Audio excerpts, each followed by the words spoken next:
Alors, en tant que journaliste et écrivain, j'ai effectivement écrit avec Ibrahima Thiam ce livre Le Monde vu de Materanga, qui reprend en fait, qui est la compilation de nos émissions hebdomadaires sur une radio Diaspora Vision. Chaque samedi à 12 h et durant une vingtaine de minutes depuis un an, on a un rendez-vous où on débat de questions de géopolitique, autrement dit des grandes questions des relations internationales. Et ça a donné effectivement le produit de cet ouvrage, car il nous était demandé, au-delà de la radio, d'avoir une trace écrite en quelque sorte.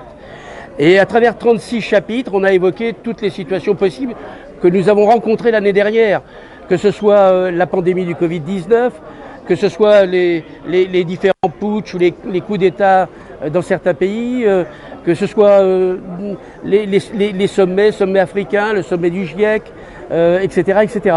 Donc vous voyez, chaque semaine, on essaie, en fonction de l'actualité, avec Ibrahima, de définir un thème pour lequel après je vais l'interroger durant 20 minutes.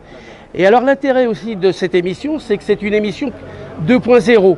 C'est-à-dire qu'en fait, Ibrahima Thiam, lui, réside à Paris. Moi, je suis un habitant de l'ouest de la France, à mi-chemin entre Paris et la Bretagne. Et notre régisseur de l'émission de Diaspora Vision est à Milan. Et donc, chaque samedi à 12 h, nous nous connectons tous les trois. Et donc, je lui pose des questions et il répond.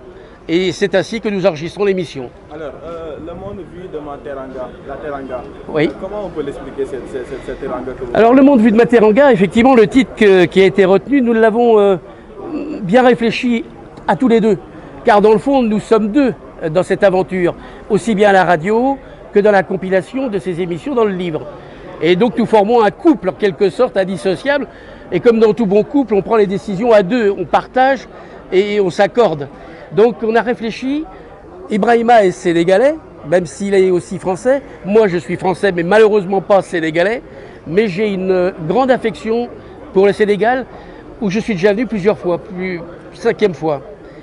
Et pour moi, effectivement, si vous voulez, et il était d'accord sur cette idée, le Sénégal est le pays de l'hospitalité, le pays de la chaleur humaine, et qui se résume à travers l'expression de la Teranga. Et je trouve qu'on ne pouvait pas trouver de plus beau titre, de titres plus symboliques, de titres plus, encore une fois, chaleureux que celui du monde vu de ce pays qu'est le Sénégal, chaleureux et hospitalier.